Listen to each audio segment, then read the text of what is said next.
I think it's time for the tier list. Should we make a tier list? Why am I making a tier list? I don't particularly like tier lists, as I always say, but they are a thing that a lot of people request. And so what I usually do is I lock the tier list behind some kind of charity drive. And I just want to say thank you to everyone who contributed, because we managed to raise over £3,000 for Doctors Without Borders in less than a week, which is crazy. So thank you very much to everyone who donated and unlocked this tier list. Also, before we get started, I've got some of the usual disclaimers. As always, this is just my opinion. Tier lists are inherently biased. I'm biased by the character that I play. I'm biased by what characters are represented in my region. I'm biased by a ton of things. So anyone who claims they have like an objective tier list is a liar. We're all biased, you know? It's currently January the 12th. Alex is not out yet, so if you're watching this in the future, that's when this video dropped. Let me get this thing up. I guess we'll use the SABCD format that's already here, but I might add or remove tiers. I'm not really sure how many I'm going to need, but we'll just start with this. I'm going to start with the best character in the game. We're going to start from the top and work our way down. I don't think this is going to be very surprising. In my opinion, top one in the game is my former main. By which I mean JP. You see what I did there? I had you guys for a second. This is not a joke. I think JP is the best character in the game right now. This character blows my mind every time I fight against him, that he's allowed to have the things that he has. Let me just explain this, because I'm going to put Mai up here as well. So I think Mai is the second best character in the game. Don't get me wrong. Mai is number 2. The reason that I think JP is better is because when I make tier lists, what I try and value is like, what is the theoretical like ceiling of a character? Like, what is the highest they could possibly go if played by the best possible player? Like, what is the maximal potential of the character? I think JP's ceiling is basically infinite, right? I think this character just keeps getting better and better as more time is passing. He doesn't really have any weaknesses. He has the best zoning in the game at full screen. And then you finally get past his zoning into the mid-range, and he has the best normals in the game, like giant normals with like no hurt boxes, massive disjoints. Stand fierce is insane. Crouch medium punch is insane. Crouch medium punch still has no recovery for some reason. Just, I want to get that rant out of the way real quick. Capcom, why does crouch medium punch, despite having this hitbox, why does this disjoint crouch medium punch that like beats anything under any situations have 14 recovery frames? They said in the last balance patch that they wanted to add recovery to mediums that were too spammable, and then they just didn't do it to the best crouch medium punch in the game. Also, stand heavy punch, one of the most disjoint normals in the game, has literally no extended hurt box on startup. Look at this. The entire startup, he has a shrunken hurt box all the way up until the first active frame, and then you just die. This character is insane. So, best zoning at full screen, best normals in the mid-range, and here's the thing. You finally get in on JP. You get past his enormous normals, and you get past his amazing zoning, and you think to yourself, well, I'm finally in. Surely he doesn't have a good defensive option. Oh, no way. EX Amnesia is still the best defensive move in the entire game. And then on top of that, sorry, I'm ranting about JP real quick. This one's been saved up for a while, you can tell. I've wanted to do a JP rant for a while. On top of all of that, JP's level 2 is not just the best super in the game. It is the single best move in the entire game by an enormous margin. And the worst part of JP's level 2, in my opinion, is that there's nothing you can do to mitigate it. People talk about, like, checkmate situations in Burnout in this game, but at the very least, you have options at your disposal to not get put into Burnout in the first place. There is nothing you can do to stop JP from getting level 2. Even if you hit him, even if you perfect him in the first round, he's gonna get a level 2 just from taking damage, and then you're in trouble. Like, this character, I think, is, like, uncontested top 1, in my opinion. Now, Mai is insane. We know Mai is very silly. EX fans are way too spammable. She wins neutral by just throwing paper at you. Her normals are all amazing and way too safe. Stand heavy kick's still safe for some reason. Stand heavy punch is still a god normal. Stand medium punch is still a god normal. But I think JP is overall the better character. So I think this is like the clear top 2 for me. And then after these two, the third place spot is gonna go to Ed. I know Japan thinks this character is like uncontested top 1 right now. I think he's a little bit below those two. I think he's still incredibly strong. He's also very consistent. He's very low risk in this game. Like, he's got amazing normals. He can poke you from half screen, and there's not a whole lot you can do about it. You don't have to ever take unnecessary risks with Ed. He's very stable. His level 2 is amazing. Dream combo is a free drive, restoration, and coast-to-coast combo. Yeah, Ed's amazing. Okay, number 4. I'm going to go with... I think I'm going to have 5 characters in S tier, looking at the current structure here. So number 4 is going to be Ryu. I hate what they've done with Ryu this season. He has become the stupidest gorilla in the game. Maybe tied with Mai for, like, most reward for least effort. Ryu now hits idiotically hard. Like, he now has the same amount of damage as, like, Marissa, but with none of the downsides that you need usually with a character like that. Like, it kind of annoys me because, like, Marissa is the highest damage character in the game, but she is supposed to be a high damage character. Like, that is her archetype. Whereas Ryu is now tied for Marissa's damage while also having, like, S tier neutral as well. He hits way too hard. He's also way too safe. I don't really know why Heavy Donkey Kick is now safe. I don't really know why Hashogeki is now safe. They just kind of stripped out all of the risk from all of his kit and just kept giving him new combos. I think he's in a really ugly spot right now. Yeah. And the final member of my top 5 is... Maybe you'll say that I'm poisoned by being an Aki player for this, but the final member is Akuma. I'm sorry, this character is arguably as good as, potentially even, you could argue, I think Akuma is better than Ryu. I'm gonna put Akuma here for now. He has everything. I still think the same thing that I thought about Akuma when he first came out. He has a tool for every single situation. His forward throw is still absolutely busted. Not enough people talk about that, by the way. That's like my number 1 thing about Akuma that I hate right now, is that he can still do forward throw into dash, and he's like plus 10 or something after that. He still has one of those like giga privileged throw loops. Even after Mai lost hers, Akuma still has it. Amazing buttons. EX Adamant Flame is still safe for some reason. Like, his optimal combo starter, his max damage starter is still safe for reasons that I'm not able to understand. He does have 9k health. I know it's the meme, which I think is what's putting him at the bottom end of S for me. But outside of the 9k health, this character is insane. Now, a lot of people were yelling Blanka the whole time while I was listing my top 5. What I'm going to do is I am going to put Blanka as the top end of A. So I think Blanka is the next best character. I don't think there is a big distinction. Like, the difference between being at the bottom of S and the top of A is not very big. But I think Blanka is the next best character. I'm still not buying the S tier Blanka propaganda. Amazing normals. His level 2 is, again, another outrageous level 2. You'll notice a trend here that having a good level 2 is a consistent thing among a lot of the top tiers. Crouch medium punch is a god button. He's got some of the best defensive options in the game. I won't spend too much time talking about Blanka because I made a whole video about it recently. So if you want to hear my thoughts on Blanka, then check out that video. Okay. Next best character in the game is... I think it's a 2-way tie between 2 characters here. I'm going to put 2 characters up at the same time for similar reasons and a similar power level. So I'm going to put Terry, Sagat. I think both of these characters are extremely strong for very similar reasons. Both of them are very well-rounded. They're kind of Shoto-ish. They both hit extremely hard. They both take you to the corner very efficiently and then just bully you once you're there. I think Terry has slightly better neutral and slightly better movement, but Sagat has slightly better pressure once he's in the corner because of that evil stand medium punch. But I think both of their game plans are very similar.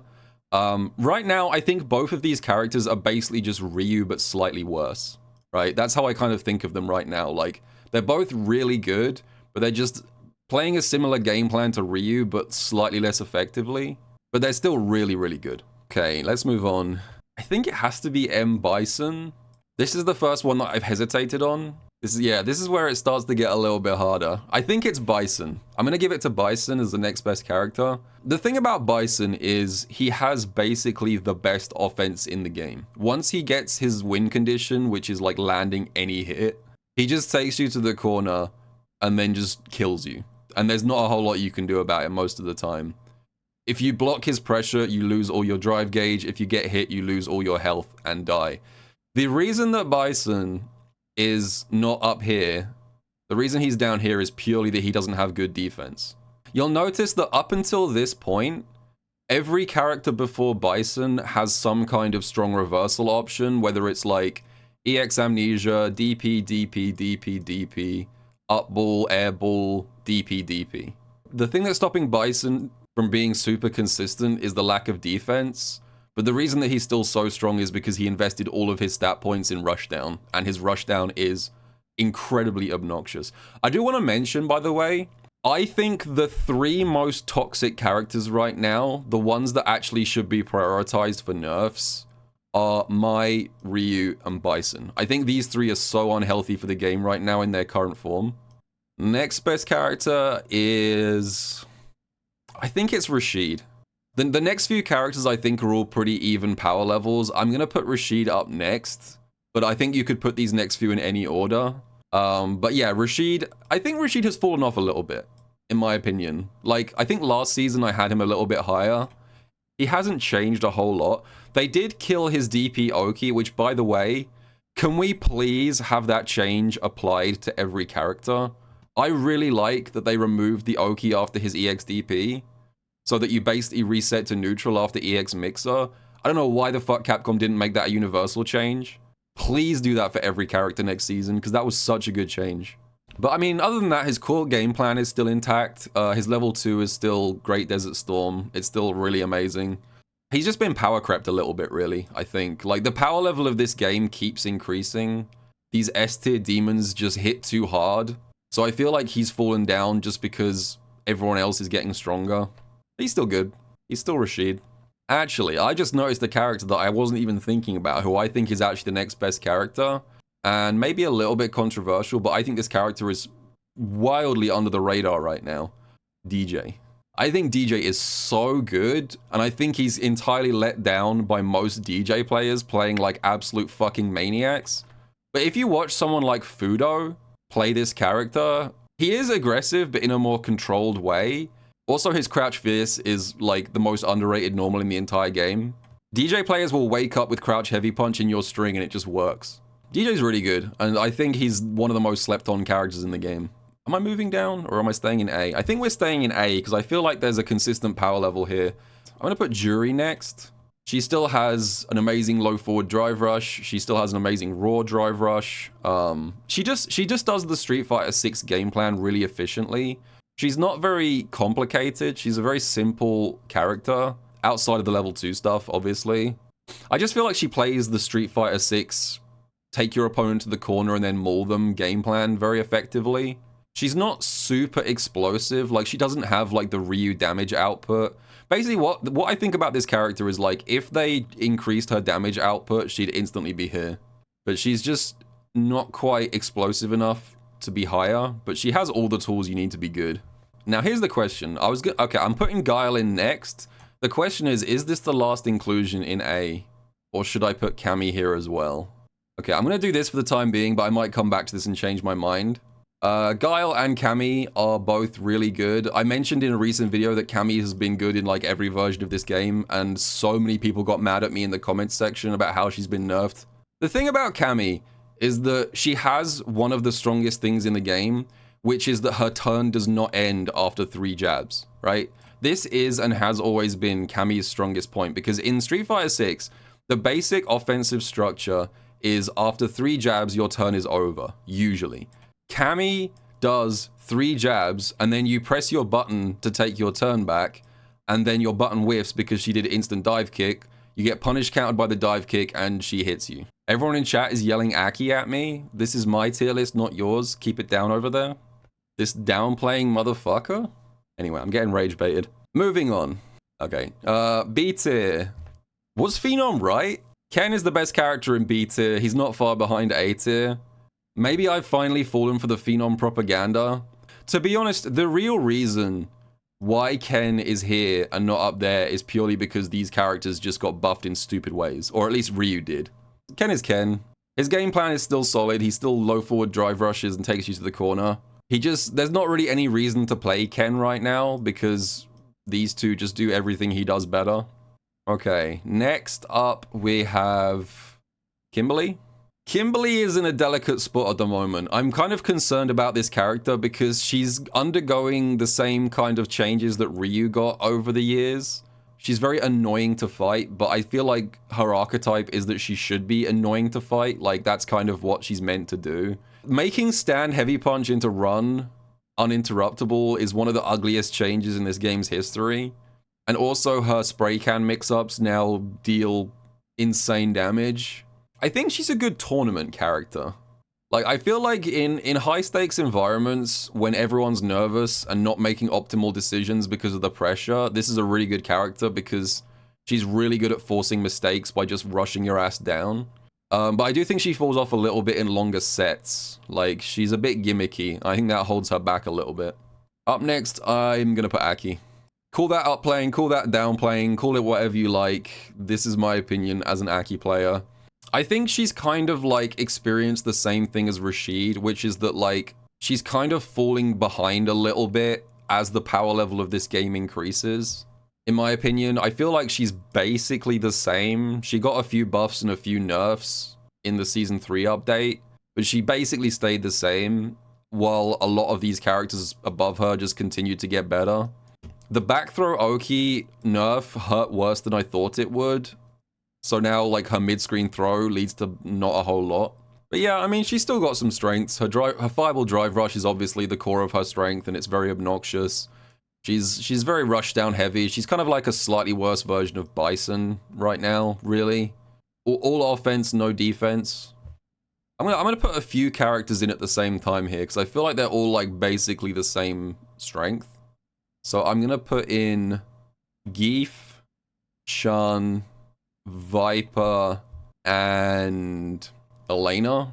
A lot of people in chat saying not Luke, question mark. You guys are not gonna like my Luke take. Okay, so anyway, before I get there, Geef kind of got worse this season. They made all his hurt boxes bigger. That was like a weird nerf they made to like all of his normals. He can still snowball the round really quickly. He's still very explosive, but I think that hurt box nerf did kind of hurt him a little bit. Chun, I don't know, maybe she should be a bit higher. I'm not sure about this. I'm currently playing Chun-Li. As a side character, I'm currently like practicing some Chun-Li in the background. And the more I play her, the more I'm convinced that she has a lot of hidden potential, but time will tell. I think she's still let down by her inconsistencies. That's the real issue with Chun right now. Her level 2 still loves to drop on fireball punishes. Her DP loves to drop on anti-airs. She just has consistency issues, but if they fix that, I think she would instantly head north. And yeah, finishing up with Viper and Elena, they're okay. They're not bad. They're fine. They can do Street Fighter 6 stuff. By which I mean, what I mean by that is both of these characters have well-defined strengths and weaknesses, and unfortunately that's not how Street Fighter 6 works. This is Street Fighter 6. You're not supposed to have strengths and weaknesses. You're supposed to have strengths, and that's it. Okay, let's move on to C, and we're gonna start with Luke. I think Luke isn't scary. That's all I really have to say about this character. He's like the only Shoto-ish character in the game right now that doesn't fill me with fear. It kind of annoys me when I look at Luke getting less damage from low forward drive rush than characters that are supposed to be low damage characters. And not in the sense that I think Luke should do more damage, but more in the sense of like, why was this character normalized for a meta that doesn't exist? I'm kind of pissed off on behalf of Luke players. They completely normalized his kit, but then didn't apply any of those normalizations to anyone else. So like now his crouch medium punch and crouch medium kick both scale the combo really hard. So now he's like one of the lowest damage characters in the game off stray hits. I just think it's really weird what they've done to this character. He does still have a few selling points, like his 6-frame crouch medium punch is still +1 on block. His stand heavy punch is still a really good button. His level 1 is still one of the best level 1s in the game, but I just feel like they applied all of these balance adjustments to Luke and then just didn't apply them to anyone else with similar game plans, and it just made him kind of pointless. I'm gonna put Manon up next. I know that Japan currently rates this character very highly because of a few Manon players, but I just don't really see it. I think she's incredibly annoying. I hate fighting this character. She has really good buttons. Her neutral is very underrated. Stand heavy kick is an amazing button. Stand medium punch is really good. She has really good pokes, but she has to take too many risks still to get her game plan going. And once she's got her game plan going, she can be fucking terrifying. But it's just too risky to get to that point. The other thing is, Street Fighter 6 generally is crouch medium kick DRC the game. Like, most of the best characters in the game have a special cancelable low. And I feel like playing neutral with Manon and not really having a good answer to crouch medium kick drive rush, she doesn't really have a good poke for that specific interaction, just kind of feels bad. I don't like playing against her very much, but she's still not great. Okay, up next is gonna be Jamie. People talk about how, like, Chun-Li is potential woman. This guy is potential man, right? This is the true potential man. Every season, people are like, this is going to be Jamie's season. He's so close to being broken. All it's going to take is 1 or 2 small changes for Jamie to be busted, and then he just never is. And it's probably for the best, because once this character gets a few drinks down, he's absolutely horrifying to fight against. Capcom are very clearly terrified of making him too good. So, like, every balance patch, he gets, like, 6 pages of changes, and you think, damn, finally this is the year of Jamie, and then it turns out he's basically the same, with a few small combo improvements. I like his concept as a character, but the execution is still a bit lacking. Okay, I'm going to put Dhalsim up next. I'm actually going to put him straight to the top of C tier, because to be honest, I'd forgotten Dhalsim existed for a few seconds there. You could even argue he's here, to be honest. But I'll put him here for a second. Dhalsim, I think although he's not that strong, I actually think he's a good competitive pick right now, weirdly, which sounds counterintuitive. The thing with Dhalsim is that he actually has a few good matchups as like an anti-meta character into some of the top tiers. He has good matchups into JP, he has a good matchup into Ed, I think he does okay into Mai. I think he actually has pretty good matchups into the top tiers. But he also has a miserable time against a lot of the other casts, like Kimberly gives this character nightmares. Any character with like hyper-offensive rushdown is usually a problem for Dhalsim, and that's a lot of the cast in this game. He doesn't have any defensive options in a game this explosive. He's very annoying though. If you're gonna buff this character, this is a direct address to Capcom, if you're gonna buff Dhalsim, can you please, for the love of God, kill his float jump fierce? Because I hate how this character's optimal game plan right now is up back 24/7 into float jump fierce. It's so stupid. They already nerfed it, they need to nerf it again. It's not enough. They can buff the rest of his kit. I'd be happy with the rest of his kit getting buffed, but for the love of God, just to make him less one-dimensional. Part of the reason why I don't play him in this game, even though I was a sim player in Street Fighter V, is I hate how they turned him into a float jump fierce merchant. This is a tricky one for me because whenever I play against a good Honda player, I'm always like, damn, this character is underrated as hell. And then when I actually sit down and rank the characters, I'm like, you know what, he's actually not that great. It's weird. Don't get me wrong, his stand medium punch is one of the most belligerent normals in the entire game, but I don't think it's enough to carry an entire character. They gave him like 1 S+ tier normal and just called it a day. The thing about a lot of the low tiers in this game, I keep saying this, is like, he's not very good, but also I hate fighting against him. He's really annoying. He's a stand medium punch dispenser, but not much else. Okay, final member of C is Marisa. I like the changes they made to Marisa this season. I feel like she's moved in a good direction, but it's not enough. I know that's a weird thing to say, even though I'm putting her right at the bottom. I do like the changes that they made. They show a good intent for the character going forward, but it was too cautious.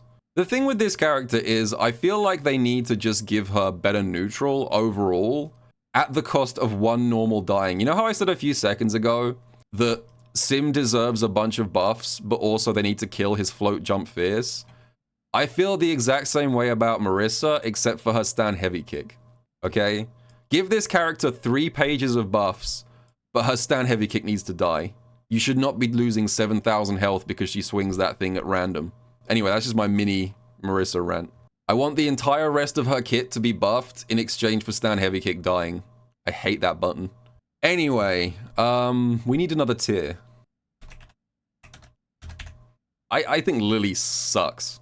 I think she is truly an unreservedly bottom one. I think she's like bottom one, maybe a hot take. I think she's like ascended bottom one, or I guess descended bottom one. I think like there is, most of these tiers up until this point are pretty free flowing. Like the difference between the bottom of S and the top of A, in my opinion, is like pretty small. I honestly think this character is like noticeably worse than everyone else. And I know Hibiki made top 8 in the Japan World Warrior Finals and whatnot. And even seeing Hibiki cook with this character, I just cannot understand her design at all. Because like, here's the thing with Lily, right? Let me explain Lily's design. Lily is a grappler, and for her to give herself a plus frame situation, she has to whiff an extremely unsafe move or do an extremely unsafe move on block in order to then unlock the ability to do a special move which is entirely drive reversible on reaction that is +1, not +2, thereby denying her even the possibility of a tick SPD. That's what she needs to do to get her game plan started. As opposed to, do you know what Mai has to do to win neutral? Do you know what Mai's win condition is? You press down, down, forward, forward, and any 2 punches. That's it. That's how Mai wins neutral. She doesn't have to clear all of these ridiculous conditions that Lily does. Like, it's just insane to me how many hoops this character has to jump through just to be +1, when like these characters can just sneeze on the controller and get the same advantage. Let's not act like we want Lily to be good. This is not a list of characters that I want to be buffed. A lot of the low tiers are very annoying to fight. This is not a recommendations for buffing. This is purely my opinion of character strength right now. I'm not saying that they should give her a machine gun, you know? Anyway, I'm just seeing if there's anything I want to change at the last minute before I finalize this. I think I'm going to swap Chun and Geef. I think Chun is a little bit better. I think I'm also going to swap Guile and Jury. But I think that's mostly fine. Alright, I'm going to call it there. I think this is my official tier list. This is my thoughts on the current state of Street Fighter 6 Season 3. Now please scroll down to the comments section and let me know that I don't know a fucking thing about Street Fighter 6. As always, and I will see you guys all in the next video.